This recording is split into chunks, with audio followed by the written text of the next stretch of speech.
It was one of the most feared aircraft combat of World War II. Yet throughout its dramatic history, it was plagued by an early reputation as being far too dangerous to fly. The B-26 Martin Marauder. I was just petrified when I realized here I was on an air base full of those creatures, and I was going to have to be a pilot in one of them.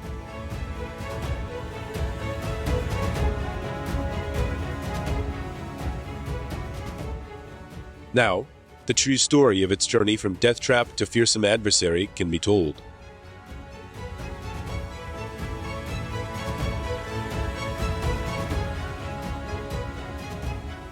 It down to rubble. We went twice a day till we finally knocked it down and killed every German big enough to die.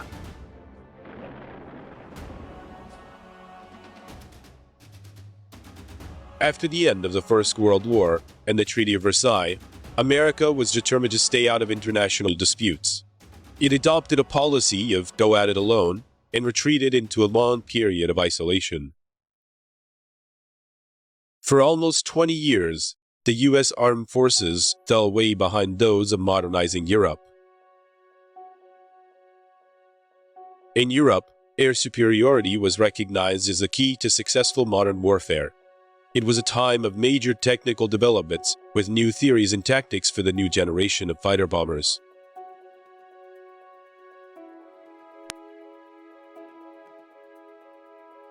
But by 1933, with Hitler's appointment as Chancellor, Germany had embarked on a rearmament program of epic proportions. The Nazi machine began to replace all its old warplanes and produce a new generation of bombers.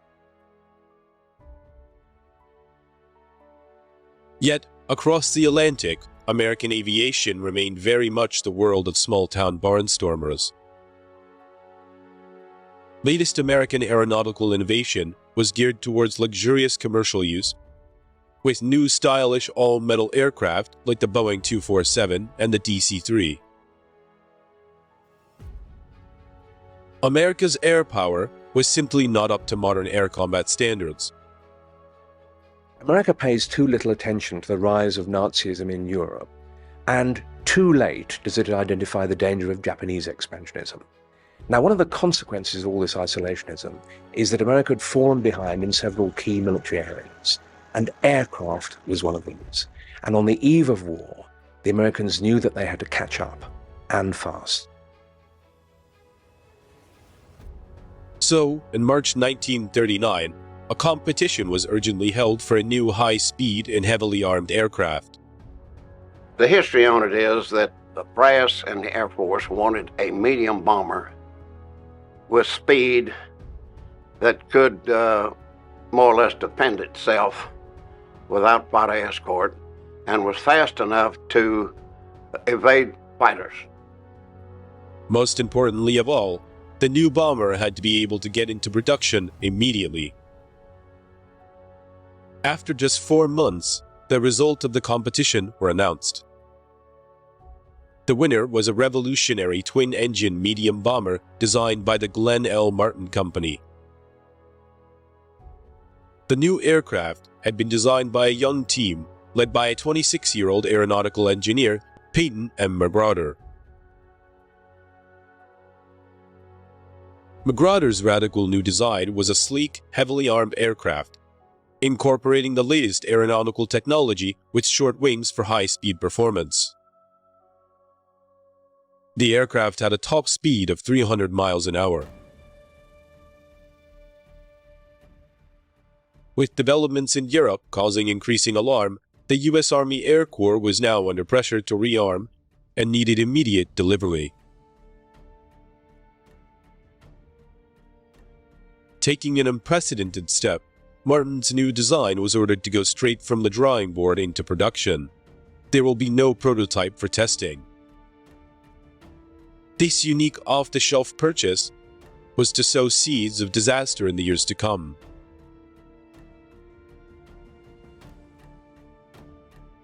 Just weeks after the contract was awarded, the expected war in Europe erupted. In a rush, the Army Air Corps ordered additional modifications of extra armor plating, torpedo racks, and a Top Gun turret, all of which substantially increased the weight of the aircraft.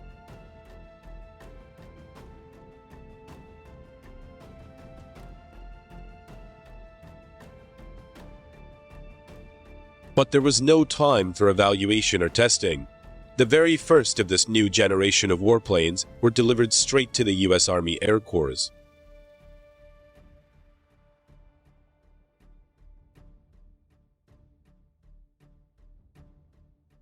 My first impression going out to the flight line and joining with the first pilot, the instructor pilot, was that I was getting into something that would be the most modern that I had envisioned of anything flying up to that point. And so I knew that I was in something different when I first climbed into that cockpit area.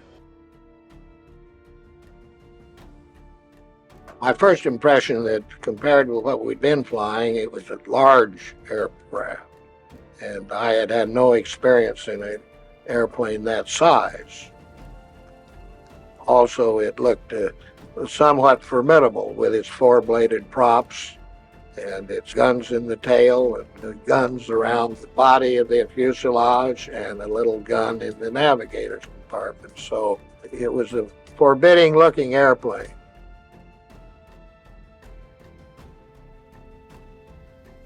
Marauder was an innovator and incorporated many new advanced design features, which included tricycle landing gear, an all-plexiglass nose, and the latest electrical bomb sight.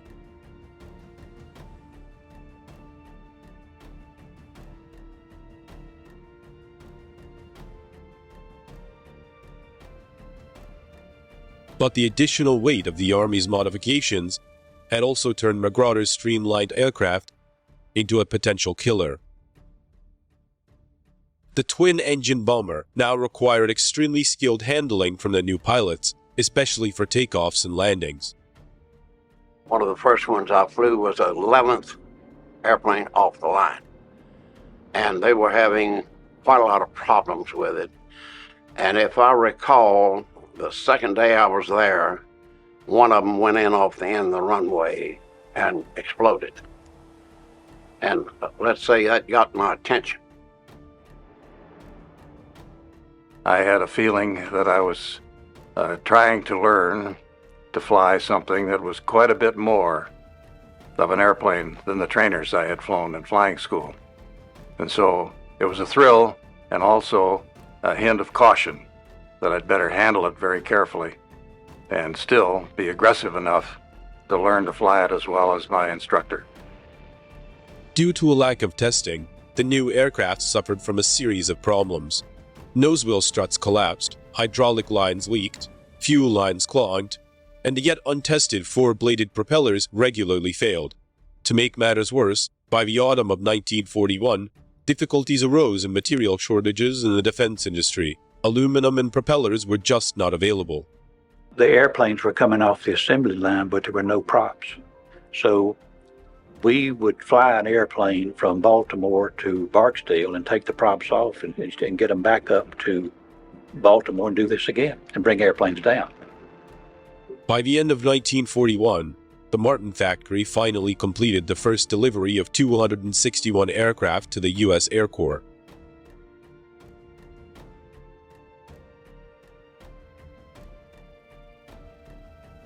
The delivery was just in time to be deployed in the front line of American forces in the desperate days after Pearl Harbor. New pilots were now urgently needed for combat, but within months, this aircraft was proving too hot to handle. With an alarmingly high number of deadly accidents, the B-26 Marauder quickly gained the notorious reputation as the Widowmaker. I was just petrified when I realized here I was on an air base full of those creatures, and I was going to have to be a pilot in one of them.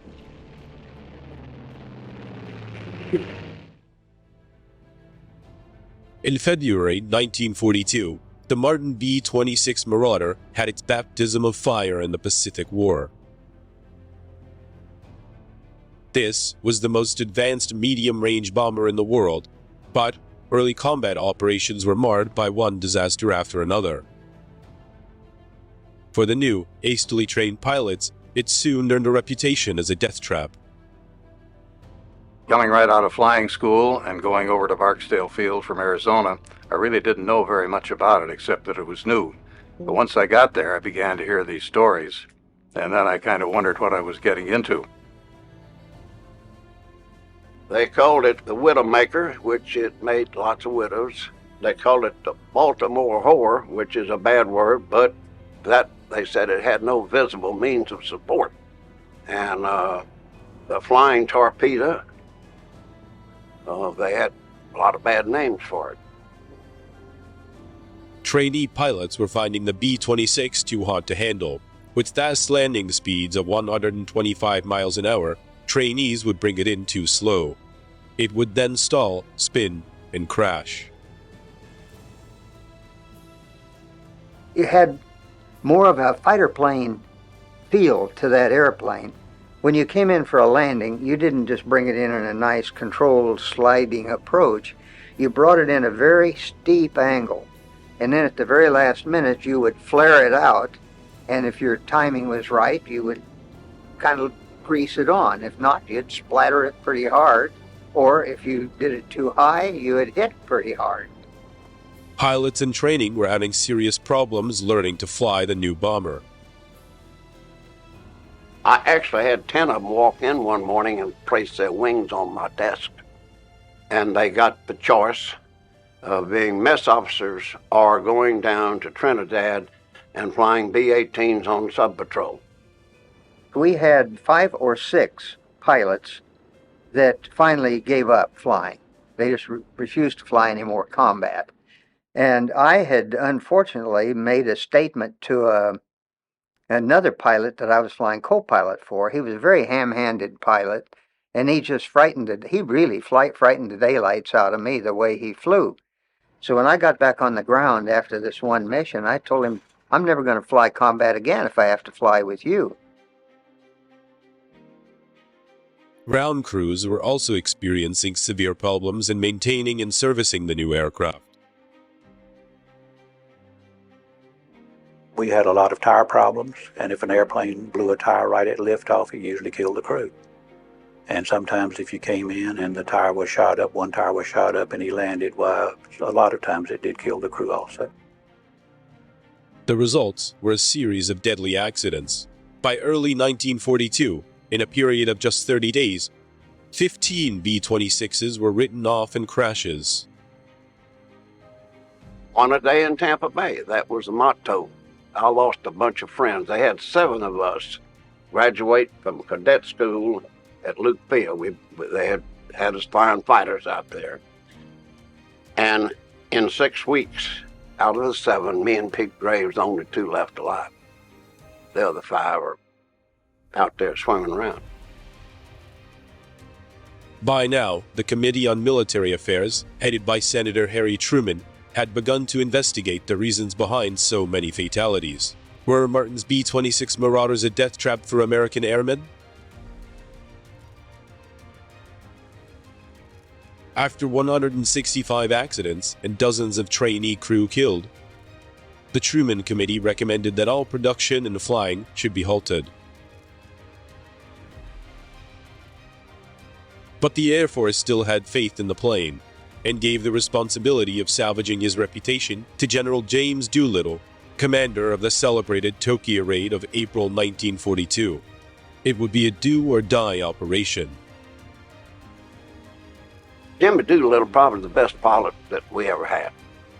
He had flown air races, and he was a B-26 advocate. He thought it was a good airplane. He was always someplace flying. He was not a guy that was a desk jockey. And as a result, he was a pilot's pilot. And he came down and actually landed it on one engine, and he flew around and wrung it out over the top of the airport while all the young pilots were standing there watching it. And they said, Jesus, if he can do that, we can too. You knew that there was a man that had flown a lot of airplanes and knew what he was doing. And he pushed the limits a little bit because he made tighter turns than the rest of us and scared a little but we knew that we had a guy that knew what his limits were. The report revealed that the causes of the accidents were due mainly to the inexperience of the pilots and maintenance mechanics, along with the increased heavy weight of the airframe.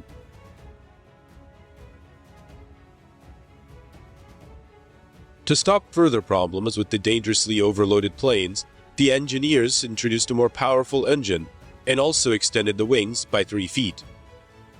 This made the plane much easier to control, especially takeoffs and landings. Doolittle organized a new training program for both pilots and mechanics. Flying demonstrations were performed by the legendary test pilot Vincent Squeak Burnett to boost morale and renew faith in the Marauder.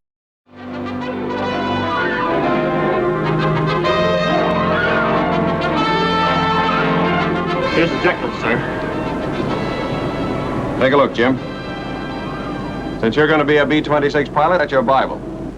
Left landing gear and wheel well check. Well, that U-lock the crew member's removing is a safety precaution we have to prevent anyone from raising the landing gear while the ship's on the ground. You don't mean to tell me that's ever happened? That and worse. Now get on with that checklist and see that none of those other things ever happen to you. You fly her for a while, Jim. Get the feel of the controls. See how easily she handles.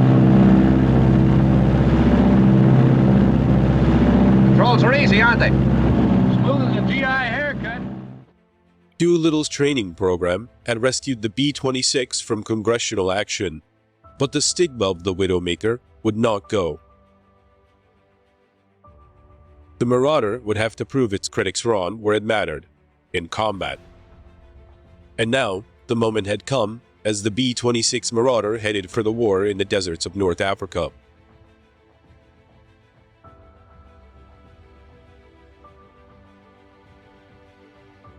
In November 1942, the 319th B-26 Bomb Group joined American forces in support of Operation Torch, the amphibious landings in North Africa.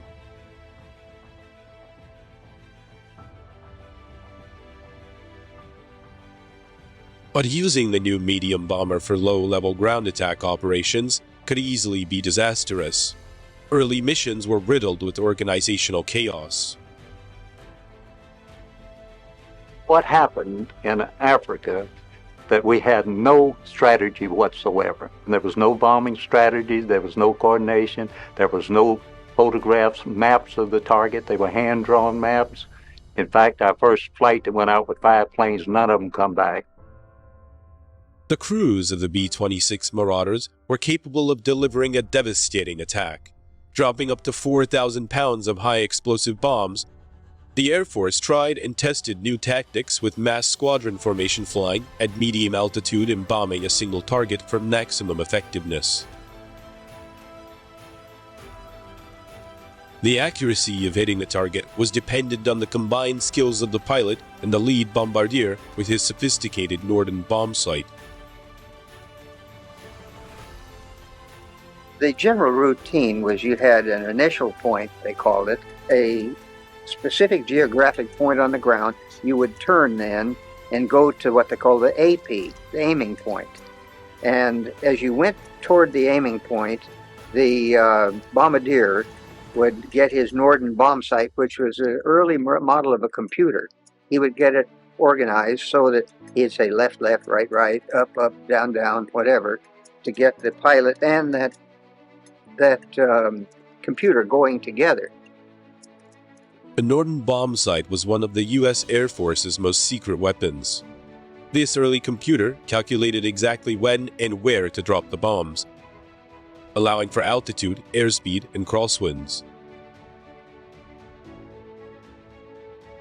And so when you get to your point and you call the pilot and say, okay, I have it, and you go straight and left, and you look in front of you and it looks like thunderclouds, it's black, it's dirty, you feel like, and you almost could, that you could see the Germans at their gun positions. Then we would go on through. All we could do is just sit there like this because the airplane was being flown by that computer. It's a moment of truth where everybody has to stop wiggling around trying to evade the flak and wade through. You lean over, and when you do, you go for the eyepiece, and you're watching the crosshairs that are moving. You stop them, and that means you've corrected to the ground speed. And when they get together, the bombs are gone.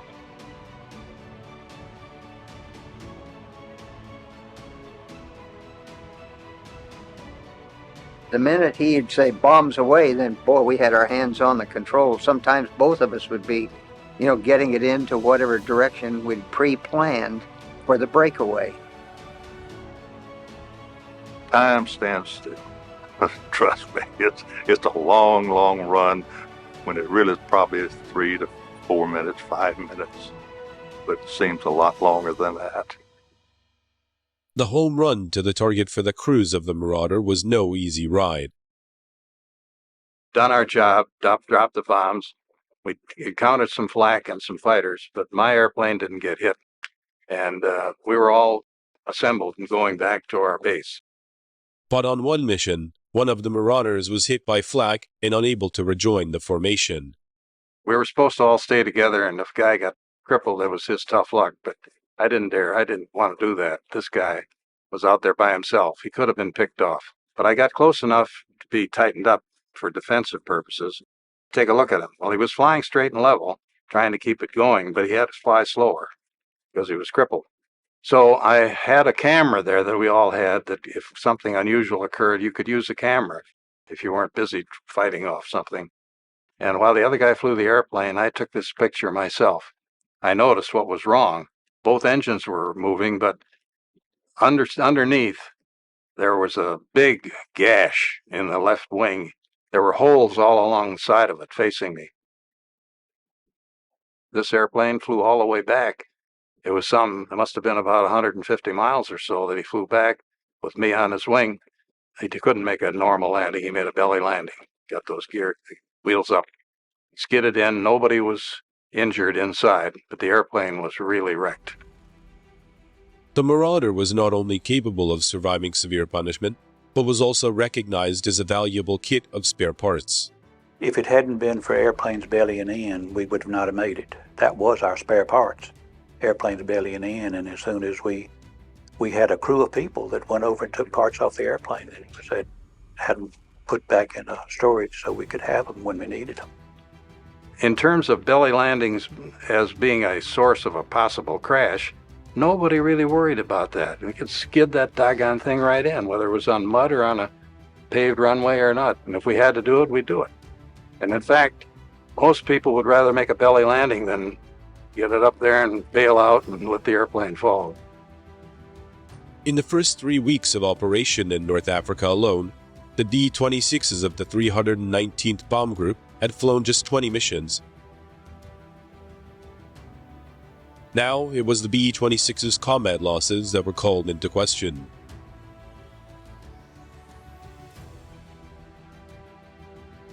Within weeks, the American forces in North Africa had joined the British 8th Army in defending the feared German Afrika Korps.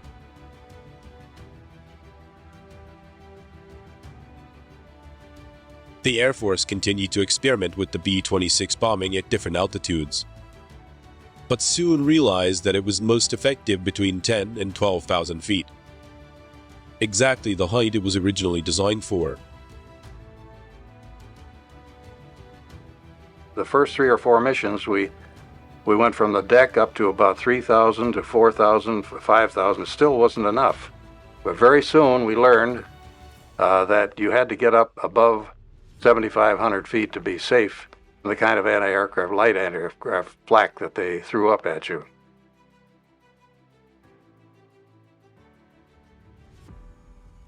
You knew you were going to be attacked coming out of the target area. So you had to get back into tight formation quickly so that your gunners would have the mass effect for the German planes who were coming trying to attack us.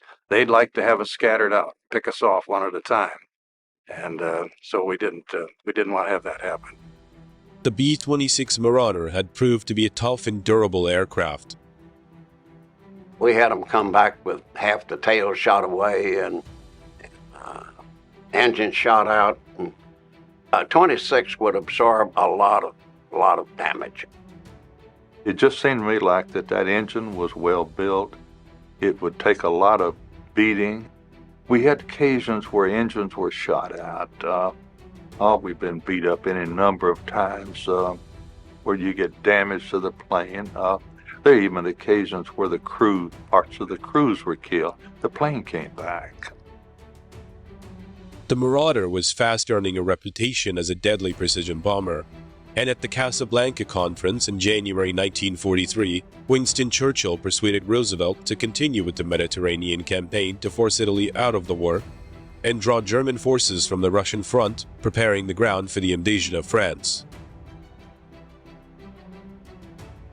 In the Allied invasion of Italy, Martin's Marauders would add another deadly chapter to their history by taking part in one of the most famous and controversial conflicts of the Second World War, the Battle of Monte Cassino.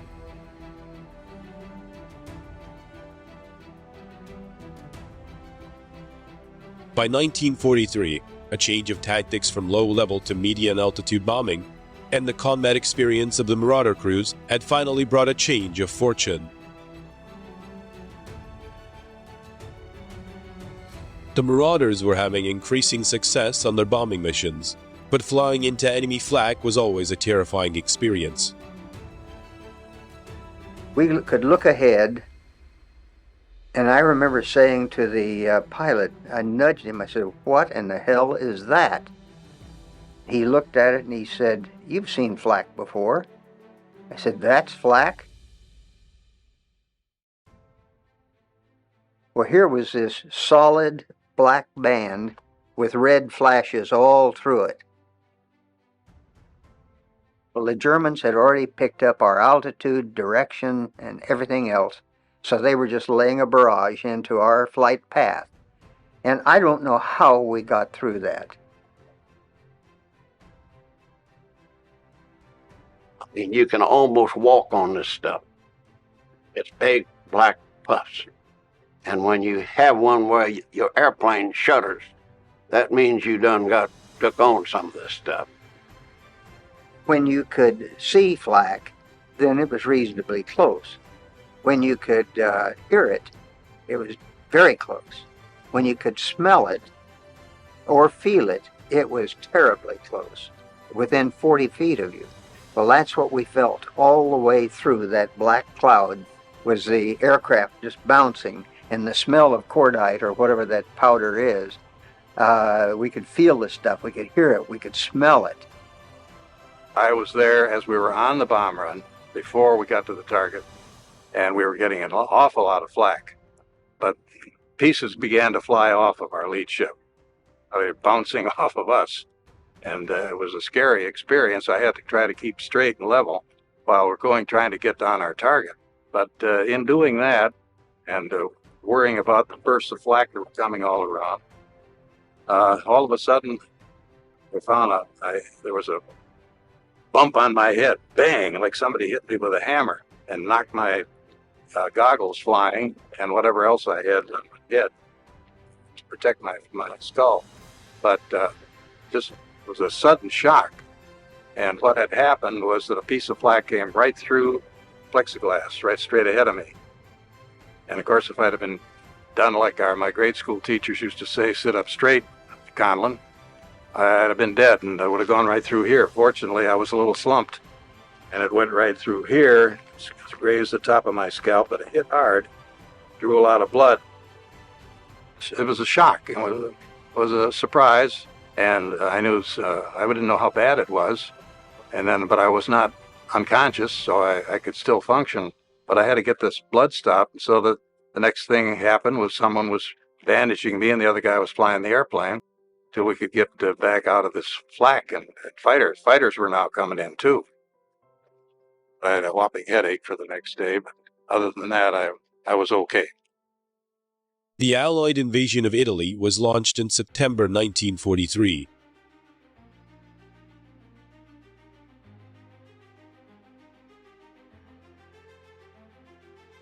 In an attempt to hold the threatened city of Rome, the Germans constructed a series of defensive lines. The last and most formidable, the Gustav Line, was anchored on the heavily fortified garrison town of Cassino. Strategically, Monte Cassino is absolutely pivotal. It's a formidably strong mountainous area right in the middle of the Gustav Line, which protects the direct route for the Allies to take Rome. Now, what had happened in early 1944 is that not only had a direct assault on the Gustav Line failed, but the Allies had tried to get round it by going to Anzio, and that also had stalled. So one way or the other, they were going to have to solve the problem of Monte Cassino. Throughout the weeks of heavy fighting, the sacred monastery of Monte Cassino had been left untouched. This 5th century monastery, founded by Saint Benedict, was internationally renowned as a place of holiness, culture, and art. But the Allies suspected that it was the base for the German defenders. In a highly controversial move, it was ordered to be destroyed. And of course, all the Catholic people and all were all totally freaked out because you ain't supposed to do that. You know, it's a shrine. Well, it ain't no shrine if the Germans are in there with machine guns killing our boys. Gentlemen, we all know the purpose of this operation against Cassino. The timing works like this, sir. The attack will be opened by medium bombers, beginning with the B-25s, the Tactical Air Force. Then come the heavies in waves of 15-minute intervals. Following the heavies, the B-26s will complete the attack. And during the briefing there, as I say, we had a Catholic chaplain get up and asked if any Catholic present, and there were some, you know, in every group. And the next question was, do you want to go? And if you don't want to, you don't have to. But the Pope said, give them hell. So we did. The sky was full of every kind of aircraft that I knew of in the whole Southern European theater. The B-17s, B-24s, the P-47 dive bombers, the Spitfires that we had covering us, the P-51s that had just come in. Everything was in the air. The Germans were firmly dug in, and as the formation of marauders approached Monte Cassino, the skies were ablaze from the flak of the German guns. We're getting shot up pretty good, but you see, the pilot, he don't see a lot. In other words, he goes up there on the lead ship. Now, he flies the airplane up to this bomb run, and at that point, this Norden bomb site takes over. Well, I remember seeing the casino. It was a white building sitting up there. To me, it looked like a white picket fence, you know, around it. And we made our bomb run, and as we was making our bomb run, we came in and the dropped our bombs, and I could see them exploding from one end to the other of the casino, and nothing but dust underneath there.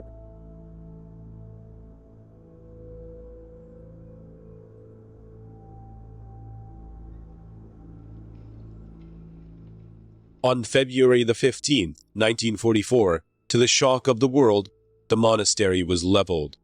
The accuracy of the B-26's bombing proved without a shadow of a doubt that, if properly used, Martin's aircraft was a potent weapon. It was solid stone, you know. Them friars built a heck of a shrine. The walls on that thing were 6-8 foot thick. The bombing of Monte Cassino was a tragedy. Ironically, the bombing itself worked reasonably well. The B-26s did a good job, the bombing was quite accurate, and the monastery itself was leveled. The Germans then occupied the ruins, and the Allies simply weren't able to get them out of the ruins. Thus, although the bombing worked in the short term, the Allied operation to smash a hole through the Gustav Line failed. It was, however, a turning point for the Marauder. The introduction of the Norden bomb sight, the quality of bombs it could deliver, and the speed and handling of the aircraft had all combined to make it a formidable machine. The Marauder could now literally deliver bombs on a button.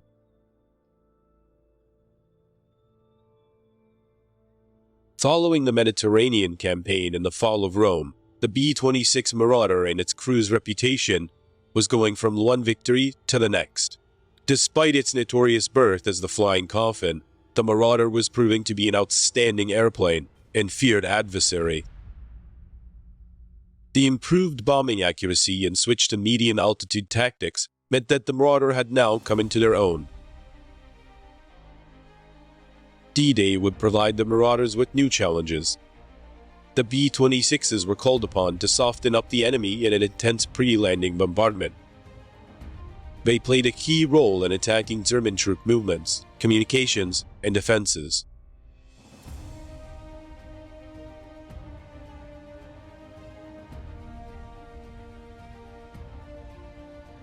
And when the Allies invaded southern France, the B-26s helped to neutralize the heavily fortified southern French ports of Bordeaux and Toulon. Designated as fortress by Hitler, the port of Toulon was dominated by hundreds of shore batteries and anti-aircraft guns. If the harbor was to be captured, the guns had to be destroyed.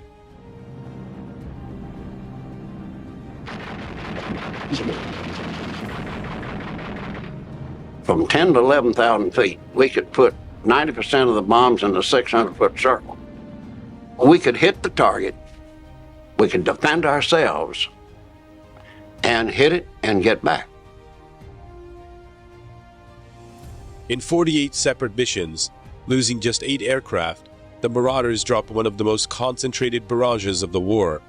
Never before had the Marauders' ability as a precision bomber proved so effective. On August the 23rd, 1944, Toulon fell. The Allies' successful campaign continued across occupied France, and by August 1944, Paris was liberated.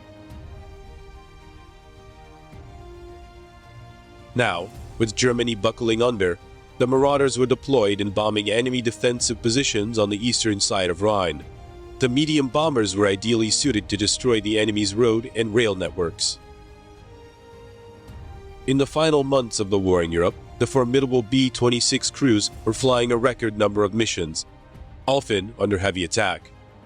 The much maligned medium bomber now had a reputation for flying into battle and achieving pinpoint accuracy.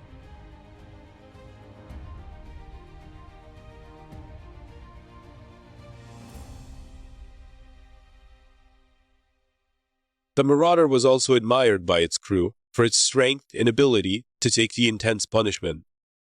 Towards the end of the war, on a bombing mission across the Rhine, B-26 bombardier Charles News had an experience he will never forget. We were just 20 miles or so from Strasbourg, and we took a hit.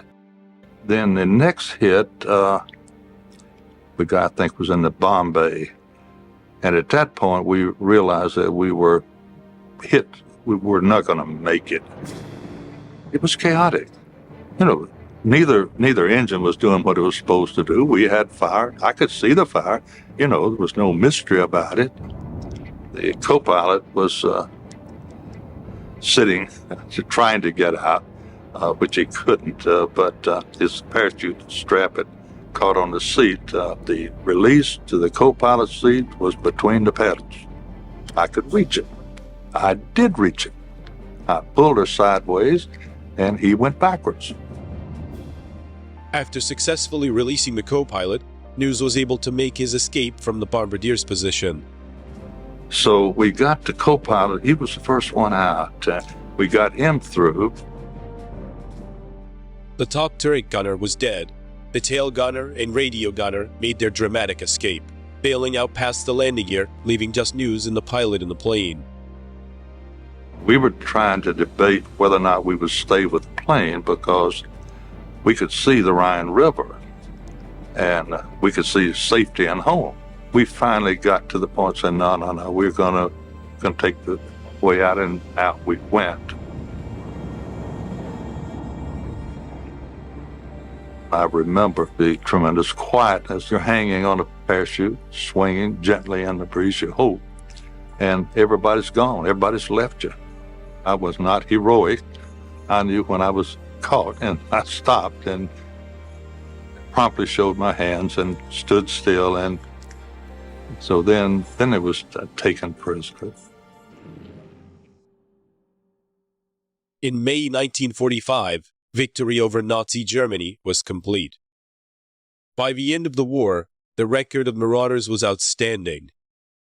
Its bombing accuracy had made an important contribution to winning the war in Europe.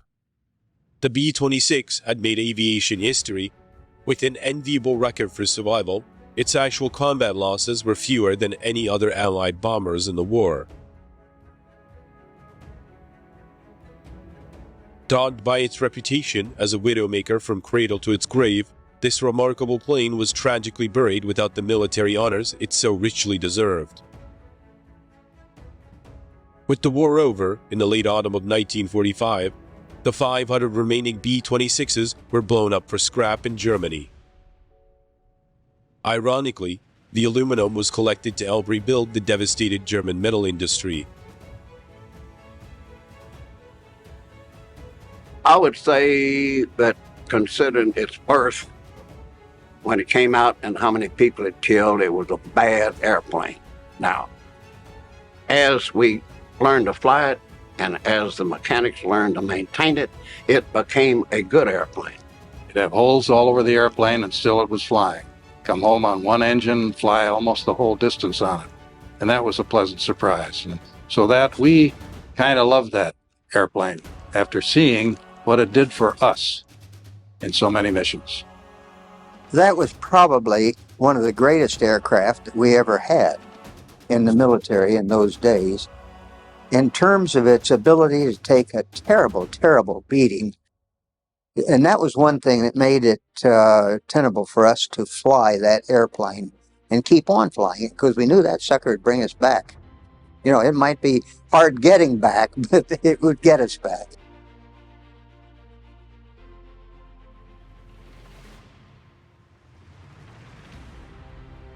Well, of course, coming right out of flying school and going over to Barksdale Field from Arizona, I really didn't know very much about it except that it was new.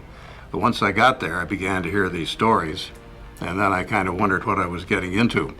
But nevertheless, it was a challenge, and I listened, but some of the stories described it as a widowmaker, a flying prostitute, no visible means of support, and several other less flattering terms. One a day in Tampa Bay, and that sort of thing. So it was a little daunting, but that was the problem that we had to overcome to be sure that any of us that were going to learn to fly it and later go into combat would have to put that aside if we're going to be successful. And so we made a go at that. Some didn't do so well with that, and a few quit along the way. But most of us did go with it and learned well enough to fly that airplane. And one thing we learned as we were going along is that either you fly it or it'll fly you.